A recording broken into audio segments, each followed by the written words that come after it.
Welcome to Sideline Judgment. My name is Sergio. My name is Tyler. And today, Tyler, it's all about the natty.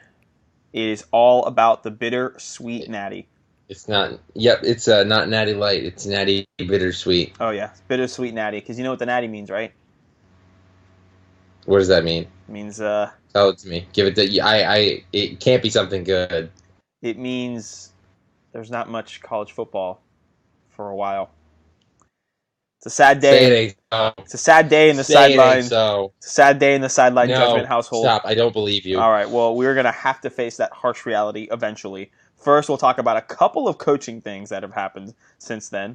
We'll definitely go in-depth on the natty. And that's pretty much it for this episode. It's strictly dedicated to the national championship game.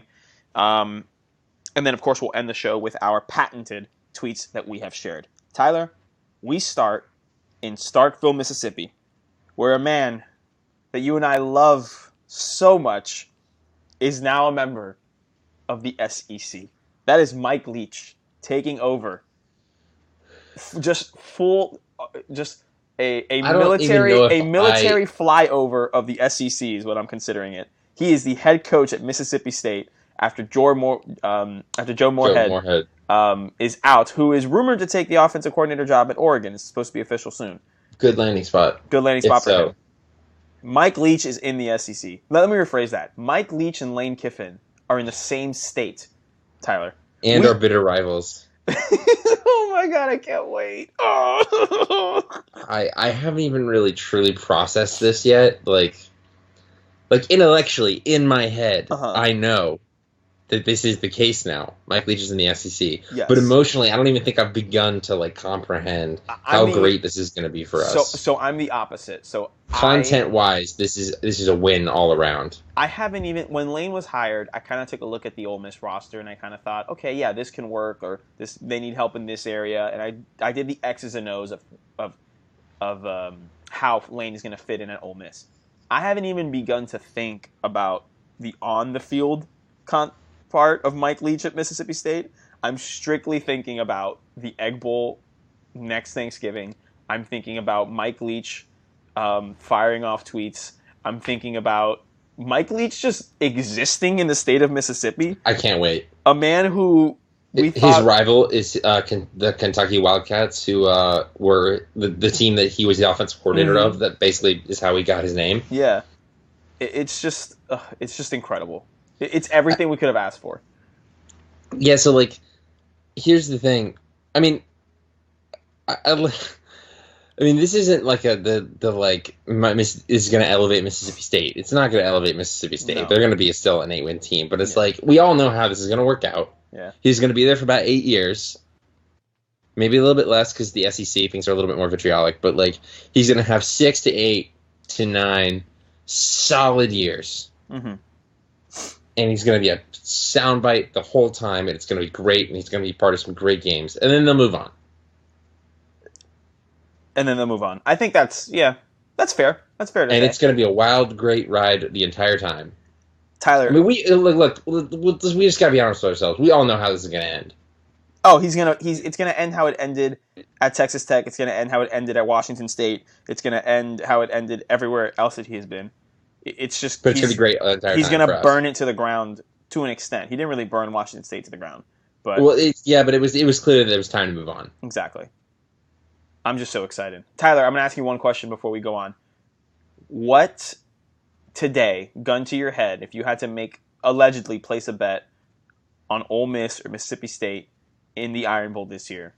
I mean, in the Egg Bowl this year. Why do you keep doing that? You keep saying the Iron Bowl is the Egg Bowl. I don't know, dude. I truly don't know. I honestly think it's because my dad's first cousin, so my second cousin, went to Alabama, and her dad is from Alabama and is a big Tide fan. And so I've been hearing about the Iron Bowl since before I liked college football. I've been hearing about the Iron Bowl, and it's just engraved in my head. Also, the Egg Bowl, one of the silliest names in college football, but one of the best games in college football. Make sense? Absolutely. All right, who are you taking? Early bet? Allegedly, I would take Lane Kiffin and Ole Miss. Yeah, Lane Kiffin and Ole Miss. Because if for nothing else, the personnel change that is going to be required for Mike Leach is going to take a year. At least, maybe 2. Yeah. It's not even the quarterback is the issue. It's just they don't even have as many wide receivers as he would want. Well, I was hearing that at Washington State, he had a certain amount of offensive linemen that were a specific type. Like that, he doesn't recruit offensive linemen that can run block. Like it's not in their skill set because it's not necessary. And so it's a matter of like, how do you teach these run blocking offensive linemen to just simply go, nah, forget everything that you've known for the past 2 to 3, 4 years. Forget all of that. We're strictly you got to transition them out at this point. Yeah, you got to transition and figure it out. And this actually just broke, but Kylan Hill, the running back, is also returning to Mississippi State. Oh wow, I didn't know that. Yeah, this just broke, but so I saw somebody be like, "You do know what offense Mike Leach runs, right?" Mm-hmm. Yeah, like why are you? I would also know, but I would also say counterpoint. I'm like, yeah, but he gets to run back with his boys and knows that he's not going to have to do a lot of carries. He's like, I'll run. That workload is going to be significantly shorter. Oh my gosh! All right, man, Mike Leach in the SEC. We love to see it. This is a dream come true for us. For a podcast that does not cheer for teams outside of Florida and only cheers for content, this is Christmas morning. Oh my God! Big yes. Fan. All right. Content abounds. With Mike Leach heading to Starkville, that means that Pullman is available, and Pullman is no longer available. Nick Rolovich, who was the head coach at Hawaii, is bringing his run and shoot. It's a run and shoot. A run and shoot offense to Pullman in Washington State. This was one of the fastest and most efficient hires of the offseason. Like, we didn't hear about anyone being interviewed or rumored or anything. It just happened. And honestly, those flight tracking people, it's kind of hard to miss a flight from Hawaii to Washington State. Yeah, to Pullman, Washington. Yeah. What do you think about this hire, Tyler?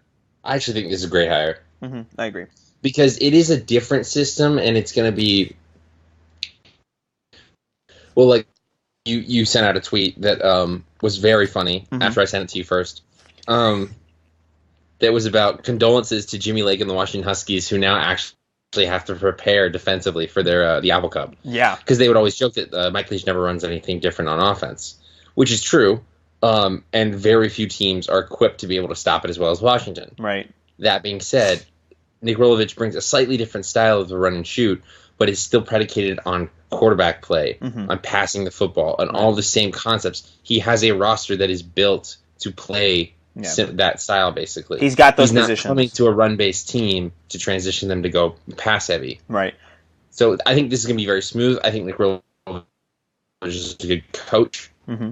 So I think it's a really good hire for Washington State. Good. I also agree, and for the same reason. Like, there's a difference between going from the triple option to the air raid. But if we're going to categorize offensive styles as brother and sister, like the run and shoot and the air raid are like brother and sister. Very similar. The players understand the philosophy, and I think it's going to be a really fun one. But Tyler, I just want to ask you real quick. Anyone you can think of, and it's okay to say I have no idea, but like anyone you can think of who can take over at Hawaii and keep our Rainbow Warriors to be the only thing that I am really concerned of between the hours of 11 p.m. and 3 a.m. on Saturday nights in the fall? Honestly, no. I imagine there's probably somebody on staff that they would promote. You know what they should do? They should hire whoever the high school coach is at that one Hawaii high school that had Mariota, the Mackenzie brothers. Milton. Yeah, that's what I was thinking. I was thinking the same thing. All of those. Dylan Gabriel, same thing too. Yeah, no, like get that pipeline flowing. Honestly, might as well. All right, cool. And then the last thing, I threw this on here because it broke today, and I just think it's one of those, why is this person still getting hired for head coaching positions? And that's Bobby Petrino getting hired at Missouri State. I feel like this is a hire that's like, we want people to know that we have a football team. Therefore, we're going to hire. That's exactly what this is. We're hiring Bobby Petrino. It's for like an uptick in attendance for like 3 games. Yeah, that's about it. Because they'll probably suck. Yeah, we don't need to talk about this. I just wanted to mention that it happened. It's just, it's one of those things where like I would, I don't look on Bobby Petrino. Like, you look on Art Briles and what all that happened differently than I look at Bobby Petrino and all his stuff, in the sense that I'm like, I don't think what Bobby Petrino has done has like taken away a shot for him to coach, but I just know that I wouldn't hire him. Bobby Petrino, it's like the thing with so the Bryles thing He is still has the very right much, to be hired. I wouldn't do it. right. The Bryles thing is very much like stay away from that because that is dangerous and you don't want that culture at your school. But the Yeah, I Bobby mean, like, the Bryles thing is like, you could argue that our Bryles does not have the right to be in this sport anymore. Exactly. Yeah. I think a very few. Listen, in this industry, in this business that we call college football, winning forgives a lot of things, and there's very few people that are kind of quote unquote excommunicated from the fraternity that is college football coaching. But if there's anyone that has a case to be excommunicated, it's Art Briles, and he's at the top of the list.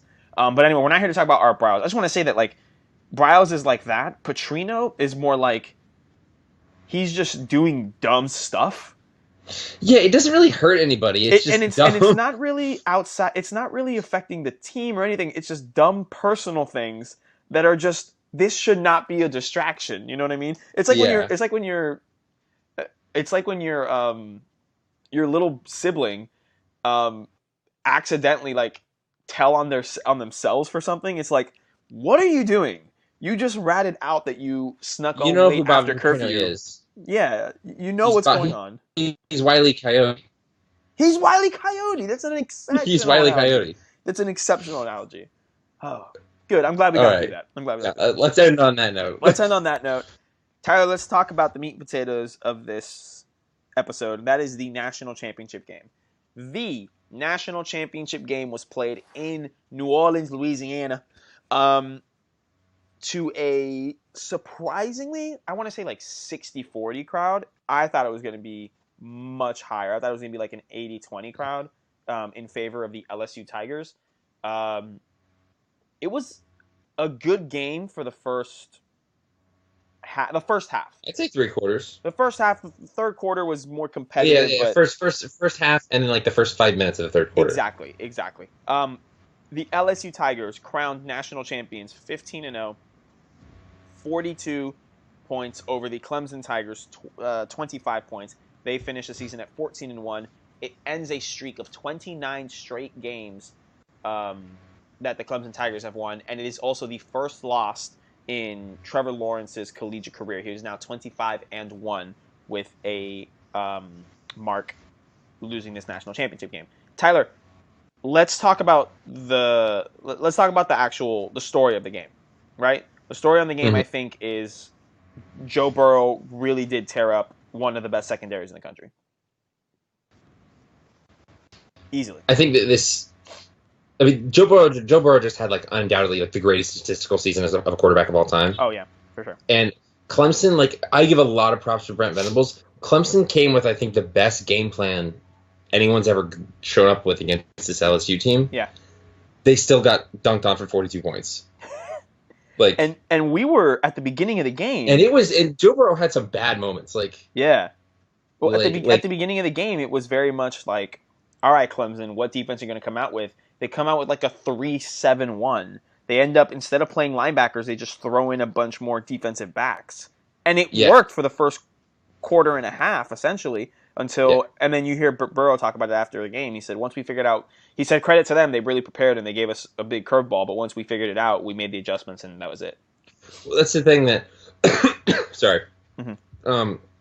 I feel that Clemson's game plan as a whole was predicated on their defense giving them a shot early, and their offense had to hit on all cylinders. Mm-hmm. And that was a problem in this game, is that their defense gave their offense a shot to jump ahead, and they did, but then they were unable to sustain that. Mm-hmm. And then it was at a point where like Clemson wasted a couple of the shots that they had, and then they stopped being able to. They stopped getting any shots left. Yeah, and I think your point to the defensive first mindset that Clemson had is kind of proven right on the first possession, where they end up driving and they could have kicked like a 50-yard field goal, and they decide to take the delay of game, punt, and pin them down. And it actually was the right decision when you watch the game. Yeah.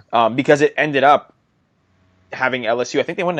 I think they had a 3-and-out on that first possession, and it was something that no one saw that coming.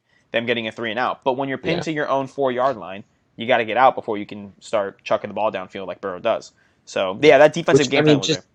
credit to Joe Burrow. It's just we have never seen anybody improve this dramatically in one season.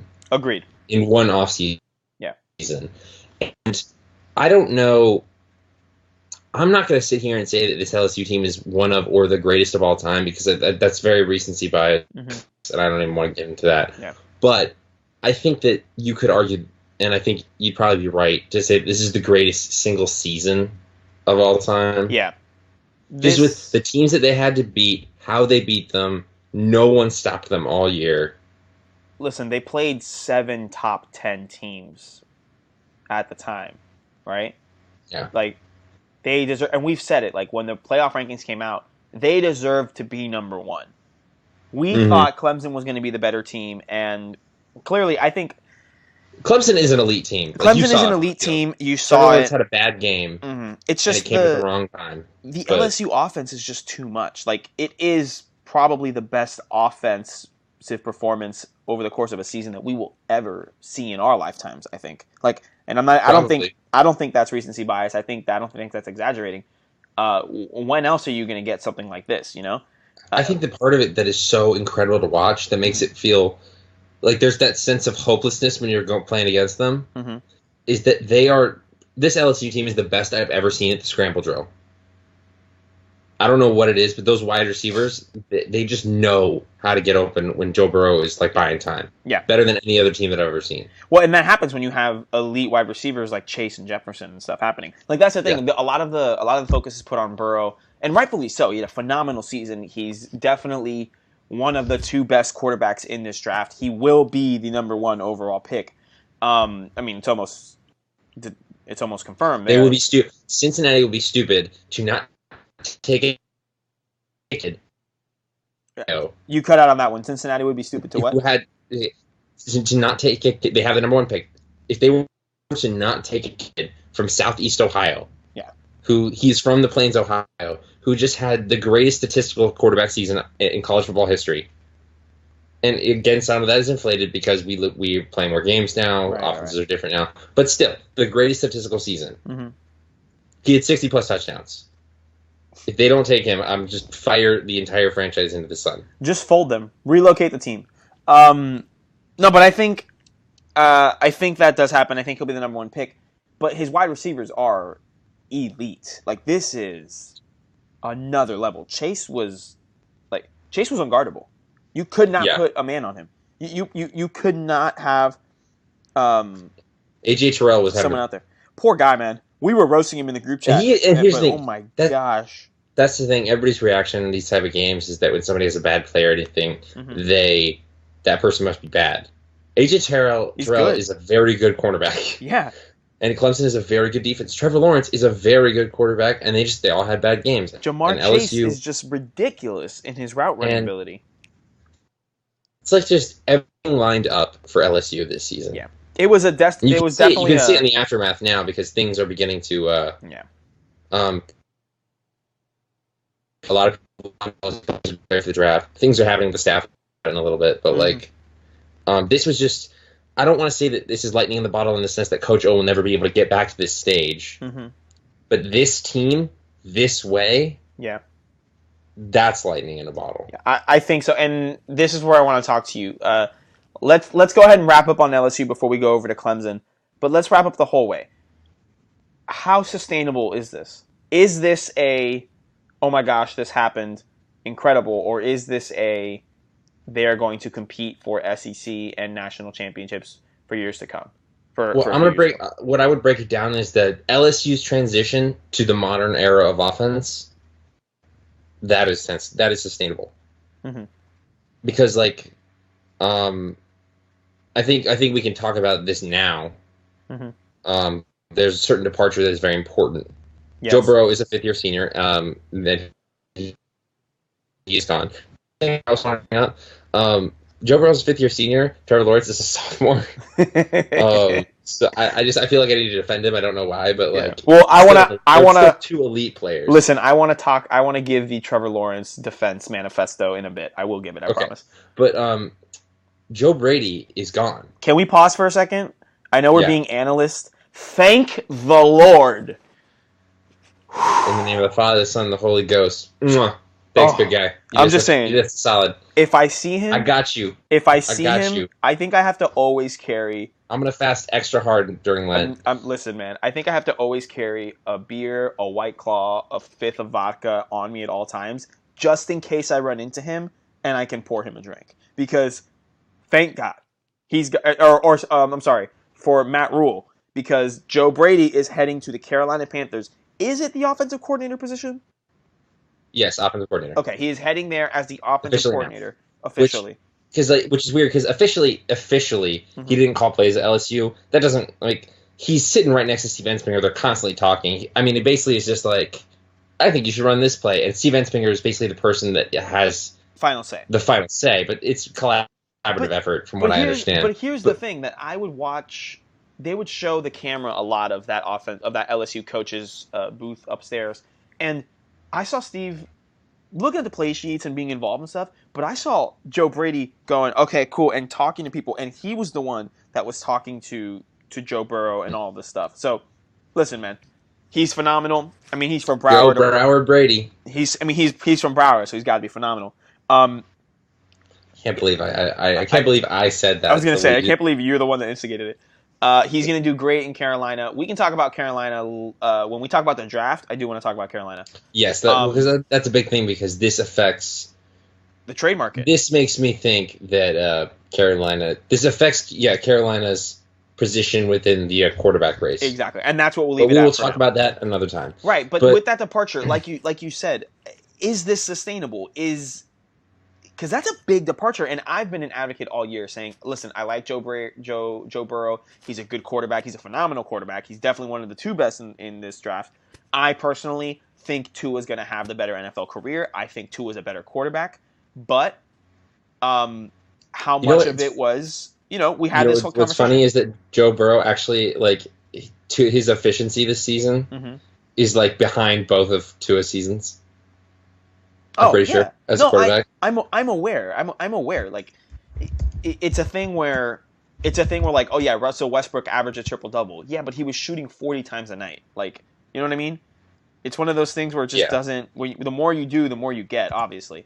But I just think that with his departure, I don't think that their backup quarterbacks or anyone they got in are going to be able to fit as effortlessly. Like you said, this specific thing is lightning in a bottle. The combination of Joe Brady invigorating an LSU offense that was dormant for a decade, the combination of Joe Burrow making a phenomenal improvement from year 1 to year 2 in Louisiana, the fact that he's a fifth-year senior, he's mature, he's older, he's been in situations.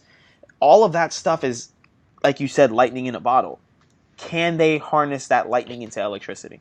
Yeah, so that's the thing. I think yes and no, but it's that.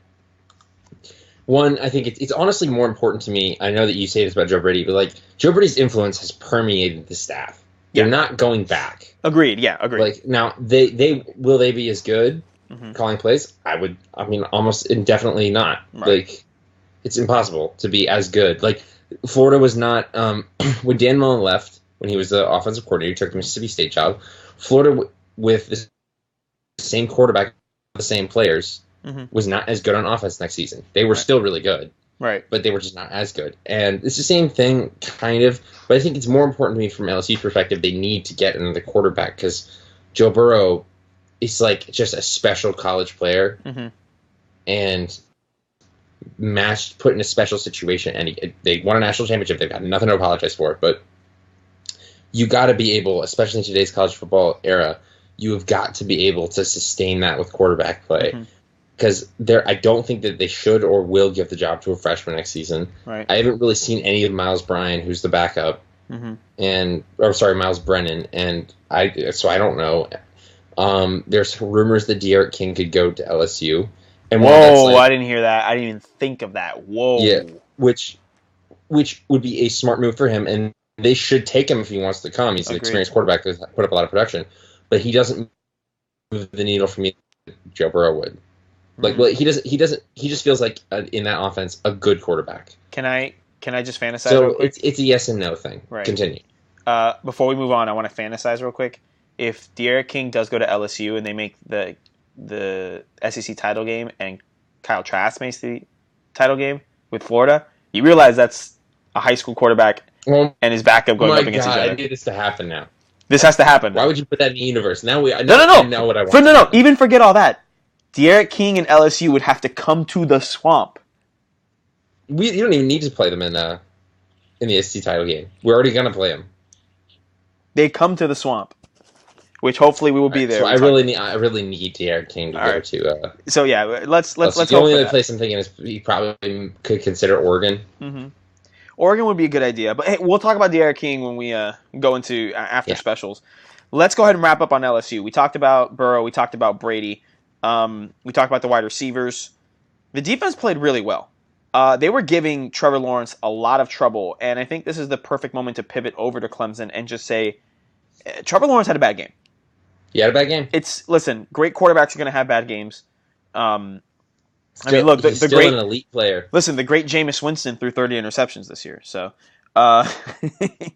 You got a point. No, but he had a bad game, and that's going to happen. It was very uncharacteristic of him, especially in a national championship game, because we've seen him on this stage before as a freshman, so you would only imagine that he would improve his sophomore year. He definitely improved. He had some moments that were... Yeah. Well, first of all, that should have been a touchdown to T. Higgins early in the fourth quarter. That was not offensive pass interference. Oh, yeah. Well, the refs are a whole nother conversation. But yeah, I mean, it's just one of those things where I think what happened is that he was having an off night early, and then the pressure started to get compounded. Mm-hmm. And then it's one of those things like we talked about it during the LSU game, when the Florida LSU game. I actually saw somebody say when Florida was down 2 scores at the end of the game, they're like, okay, so it sucks for Kyle Trask because he's going to throw an interception that is not his fault because he has to throw it. Right. Because it's one of those things where like sometimes you throw a pick or you fumble the ball in a lateral because you're trying to win. Yeah. And that's one of the things that he missed. He had an under 50% completion percentage. A lot of that is just because he was trying to bring his team back into the game, and he missed a bunch of guys. He left a lot of them. He was overthrowing a lot. Yeah, he overthrew a lot, and then there were a few moments he underthrew. Which typically is not a problem with T. Higgins and Justin Ross in your team, right? Because they're big. They're big boys. They can get up there. And that's the thing. When Herbie was saying it, Herbie was counting. Herbie was like, "That's the 13th overthrow by Trevor Lawrence today," and I was like, "Wow, that's really uncharacteristic of him." Yeah. I don't know. It's just margin for error slips, and he had a bad game. Yep. It's his first loss in 25 games. He's still... here's a question. Yeah. Who do you think will have the better NFL career? Joe Burrow or Trevor Lawrence? Trevor Lawrence. I would agree. So, and I try to divorce that fact from knowing that Joe Burrow is going to the Bengals. Yeah. Because that does affect it. It does affect it. Because I just don't have any. I don't know things could happen in the next staff, but I just don't really have any faith in the current Bengals staff. Right. Especially since they didn't win the Joe Brady sweepstakes. Correct. But Trevor Lawrence, Joe Burrow is a 5th-year senior, and Trevor Lawrence is a true sophomore. He's forced to at least go to one more year of college. Yeah, he's still going to get better. I cannot wait for Clemson to have a revenge chip on their shoulder next year, because every time they won a national championship, they've had the revenge chip. Yeah, I think Deshaun won it his second time. Trevor Lawrence won it the year after they lost the Sugar Bowl at Alabama. Listen, I think that Dabo Swinney thrives, I should say, when there is adversity towards Clemson. And part of the thing this year where a lot of SEC fans were saying, oh my gosh, Clemson, Dabo Swinney's annoying, there is no bias against him, and this and that, whatever. It's not that no one takes him seriously. Even Feinbaum went on the air and said it on Get Up. I think that he was manufacturing it this year because he knew that his team and his coaching style, and he thrives under that sort of situation. The thing is that when you manufacture it, it doesn't always seem genuine. You and I kind of bought into it towards the end of the season, but after Ohio State, ain't nobody was doubting Clemson in terms of if they could play. to the point where we took them. We picked Clemson, you know? Well, and that's the thing is that no one believes in us isn't as powerful of a motivating factor as we want revenge. Correct. Because that is internally focused. Because because you're not going to need, it doesn't matter if you're the favorite or not. They're like, we want revenge against everybody. We want to win this because we didn't win it last year. That is something that they can, like, he definitely is going to do a very good job. This is what he does of stirring that and motivating that and like funneling that into greatness. But because that's what Davos when he does. But he's not going to need to get Clemson players motivated. No, and if he does, that's a problem for that team, kind of thing. Yeah. Listen. All right, you can go. I've lost my train of thought. Oh, I was just going to say I want to go ahead and talk about some other players on Clemson's roster. Travis Etienne, I thought had a really good game. The running game was actually working for Clemson. And they kind of had to go away from it. And they had to because when you're down, when you're down 2 scores in the third, you gotta move away from it. You gotta go. When I think it was it T. Higgins or Justin Ross who got injured in the game?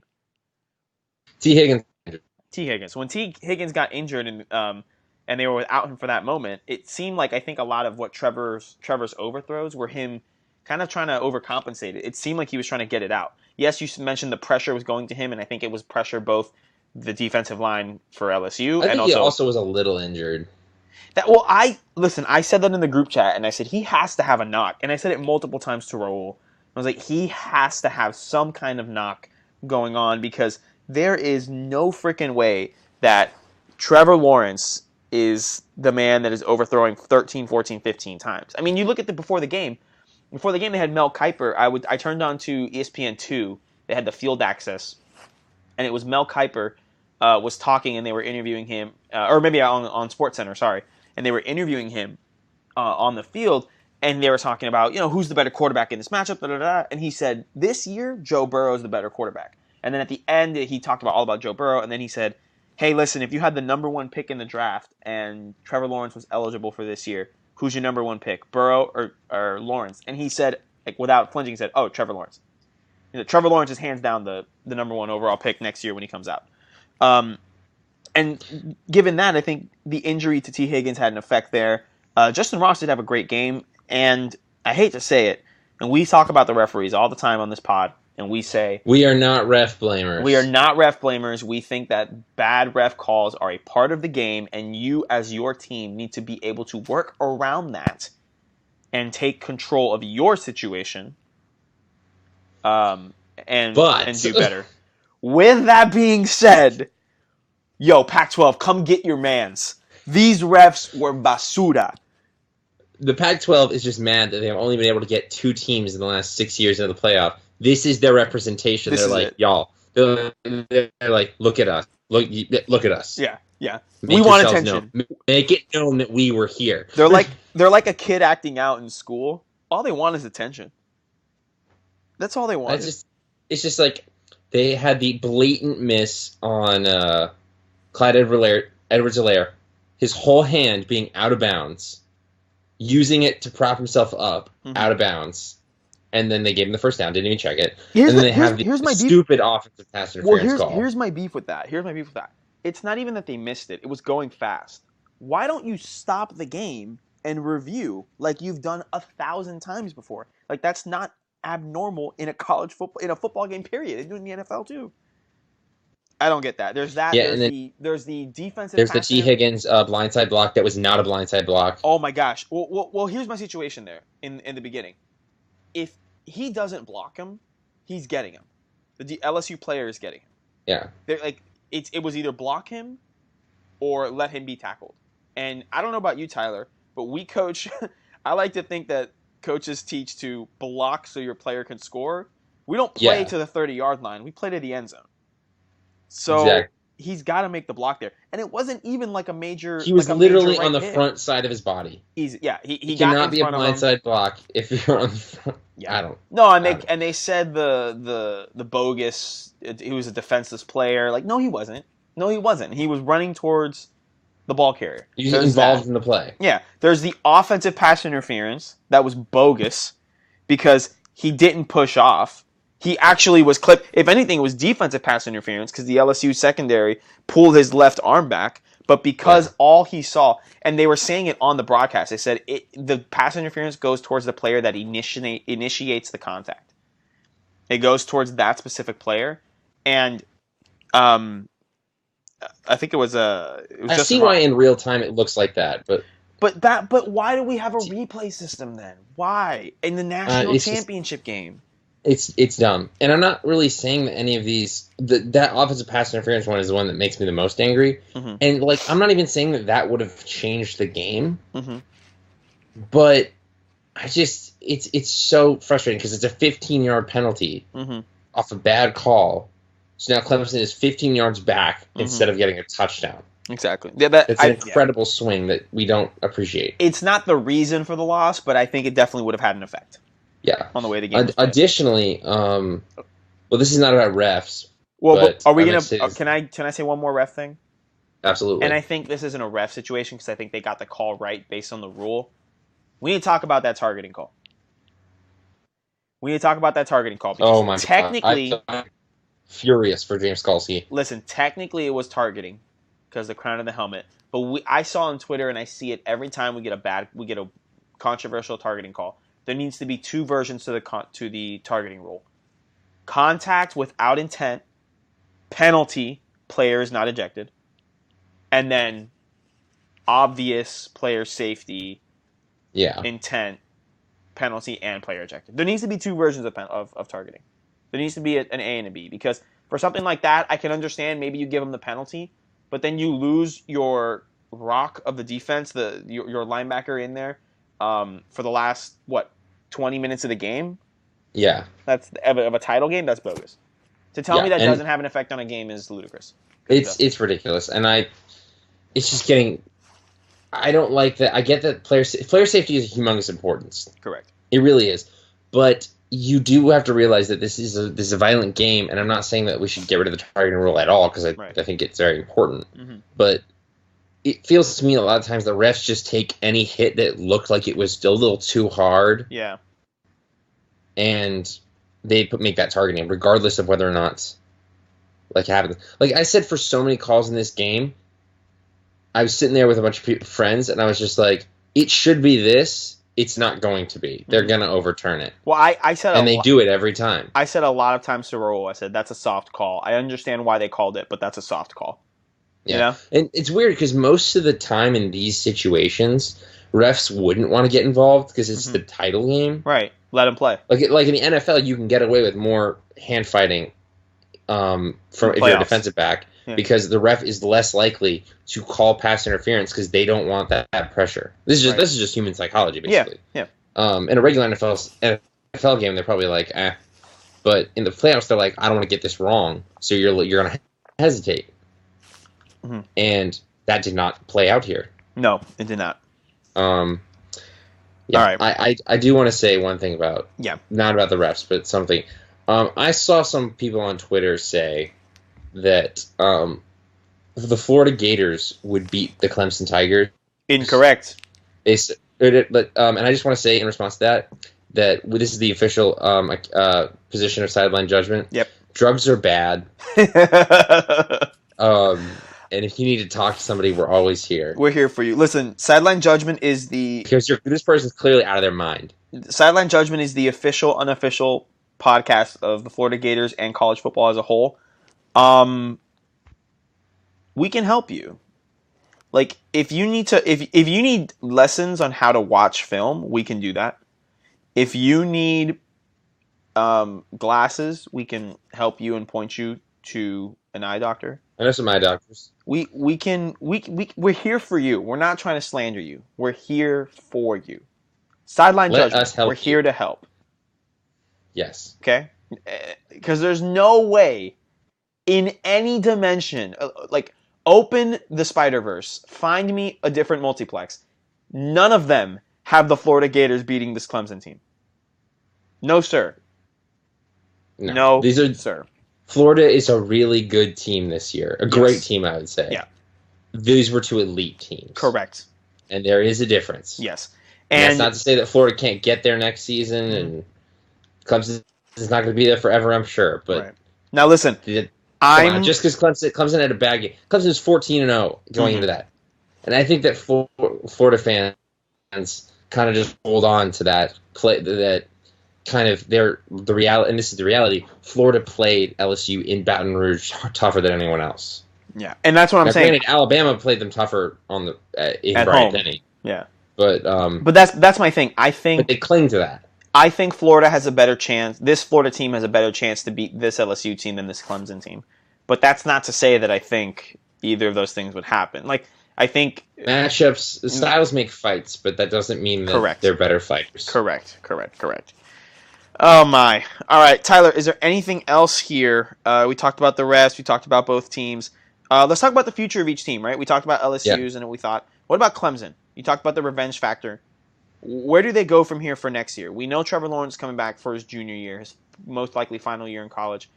We're still waiting to hear if Travis Etienne is coming back. I highly doubt he is. I know T. Higgins is declared already. Justin Ross will be coming back. That secondary is actually very young. They are losing Isaiah Simmons, and I have a feeling he's going to end up. I think as a Jacksonville Jaguar, yes, sir. I think Isaiah Simmons is going to be a Jacksonville Jaguar. Like that's my gut. Okay with it. That's my gut. If of course, Todd Wash is going to waste his talent, but that's not important. Oof. Easy there. No, but they're losing important players, but it doesn't mean that other players can't step up. You know what I mean? Well, it's like I'm going to be completely honest with you. Who among us knew about who Isaiah Simmons was before this season? I certainly didn't. I mean, I didn't. I heard his name. Clemson lost four NFL defensive linemen last season. Yeah, and they had the best defense in the country. Mm-hmm. So, and now Clemson's about to pull in the number 1 ranked recruiting class. Mm-hmm. And they already played. I heard this stat today. Mm-hmm. This Clemson team, of the 120 players that they have on the roster, right. They don't dress all 120 of them, but the 120 players, 80 of them are freshmen and sophomores. They have consistently over the last couple of years had more people take snaps than anyone else. They find ways in games to get more people snaps more than anyone else, so more people are ready to play. Younger players play a lot. More people are satisfied. This is just a bump in the road for Clemson. Mm-hmm. This is the zenith for LSU. Mm-hmm. They still be really good. I feel better about this than I would have under Les Miles because I really don't feel that LSU is going to go back onto the offensive hole. Right. I don't think so either. That they were in. It just won't be as good because they're going to have to replace their quarterback and their coordinator. I think it's very plausible. But the philosophy, I think, is in place. I think it's very plausible that next year, don't quote me on this, don't quote me on this yet, but it's plausible that LSU and Florida can trade places. Not in terms of Florida going up to that level of offense and productivity, but I'm thinking maybe Florida's the championship team, LSU's just the good team. The really good team, yeah, exactly. Yeah, exactly. So that's where I'm at with them. And I mean, I'm pumped for that Alabama LSU game next year. In Death Valley, it's gonna be a good one. It's most likely going to determine the West. Very good one. Although Auburn is that dark horse. A&M too. Sorry, I'm not going into the SEC West right now because the SEC West is fun. We can talk about this another time. I'm telling you, the SEC West is going to be the most fun division in the Power 5 next year, and it's going to be exciting. Tyler, anything else about this national championship game other than saying you were a great season, college football? It was a good season. It was a very good season. But just because the college football season I'm sad to see it go. Always sad to see it go. Always. Just because this college football season is over, Tyler, doesn't mean that our season is over. We still got tons of other things that we want to go and talk about. Next week, right, we're going to be talking about basically a year in review, an in-year review next week about college football as a whole. We're going to take a look back at some of our predictions from the beginning of the season. I am going to scold August Sergio for saying that Jake Fromm was his dark horse Heisman candidate because I told you that was stupid.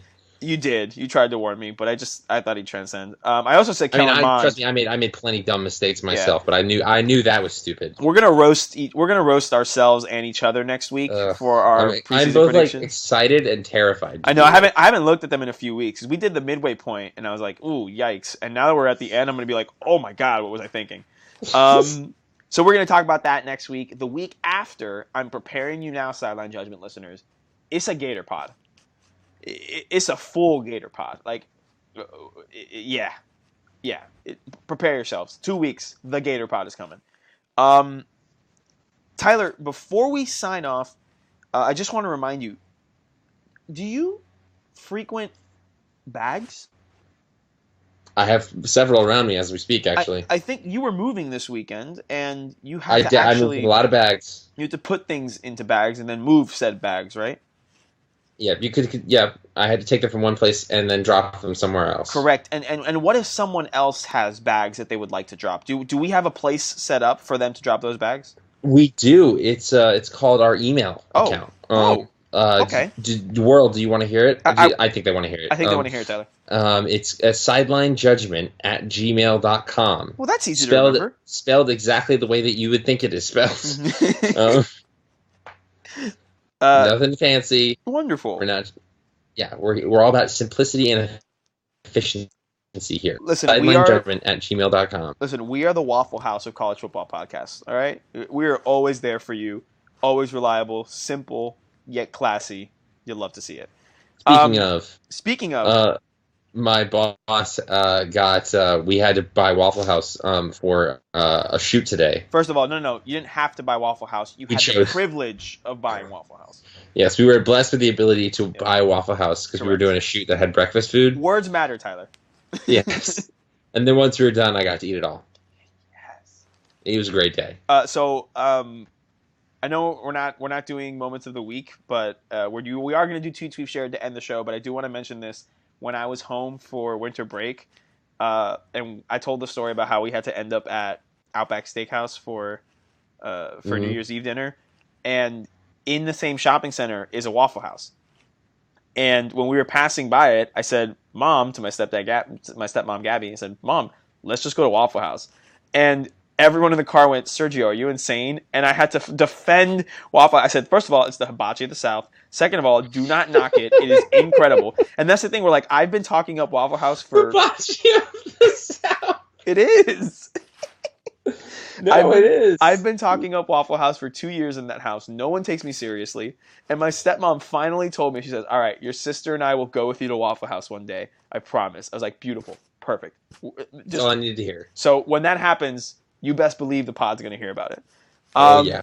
Tyler, let's wrap up this National Championship Edition episode of Sideline Judgment with tweets that we have shared. Tyler, you always have the honor of going first with tweets you've shared. What is your favorite tweet that I have shared with you?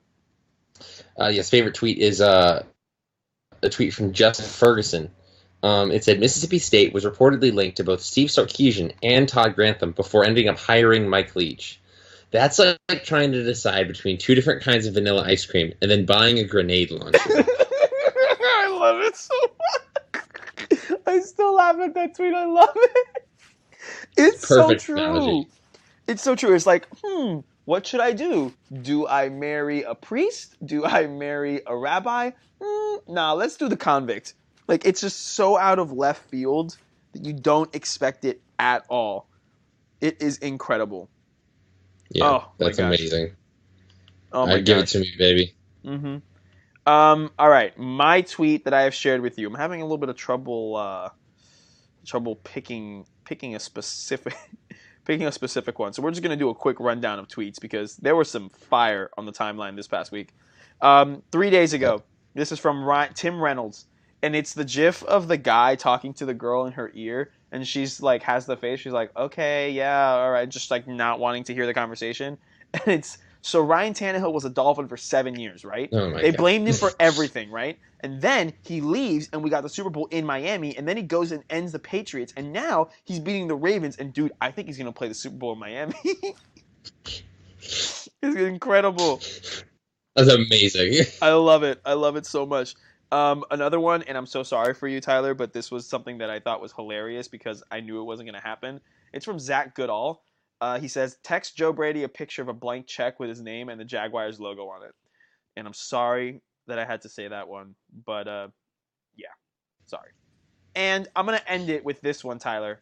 This is a tweet that is I'm officially putting the motion to induct the following tweet into the Sideline Judgment Tweets We've Shared Hall of Fame.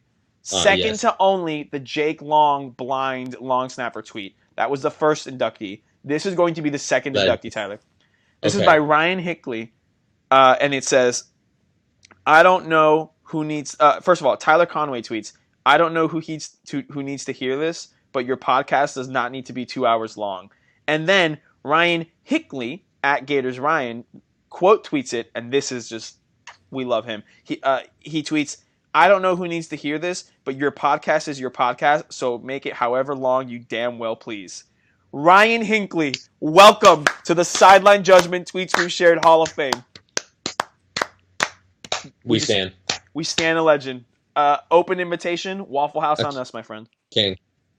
Waffle House on us, my friend. Open invite. Yes, sir. All tweeters, all tweet Hall of Famers get Waffle House on us. Big facts. Chris Long, you also get Jake Long, sorry. You also get Waffle House on us if you would like.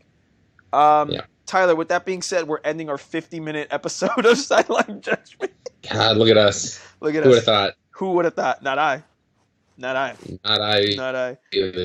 Don't forget to join us next week for our end of season review. Yeah, it's going to be a long one. Prepare your ears. After that, in 2 weeks, we have the Gators pod, all about specifically Florida. We'll talk about rosters. We'll talk about positions, what we liked, what we didn't like from this year. Maybe we'll even have a take on a certain secondary member by friend of the pod, Poor Bucks fan Tyler Renfro, because he's got opinions. I may text him and read his text on air or something. He does certainly have opinions. He's got an opinion about a certain Gators defensive back. Tyler, anything else you want to say before we wrap this episode up? No, it's just been an incredible season. Mm-hmm. Very special in certain ways that we may have just witnessed one of the greatest seasons of all time. Yeah. And it felt like it near the end that we really kind of... It's one of those things where we knew what we were seeing. Yeah. And it's good to appreciate that in the moment. Great season. Very happy. Yeah. With how it turned out for our team. Could have been better, but there was so much to like, so much entertainment to be had.